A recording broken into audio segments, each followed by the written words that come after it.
นักกีฬาคาราเต้โดลาวญาติได้2เหรียญทองชิงแชมป์อาเซียนครั้งที่12ที่ประเทศบรูไนวันที่17หาวันที่19มิถุนายนนี้การแข่งขันครั้งนี้มีนักกีฬา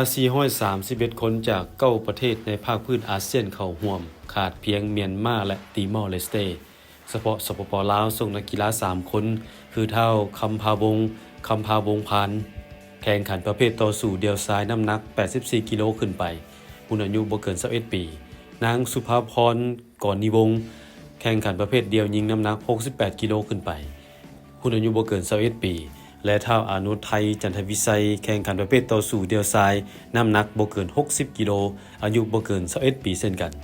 ผ่านการแข่งขันได้เข้าชิงเหรียญเงิน2คนและชิงเหรียญทอง1คนและญาติมาได้2เหรียญทองจากเท่าคำพาวงพานและนางสุภาพรก่อนนิวงศ์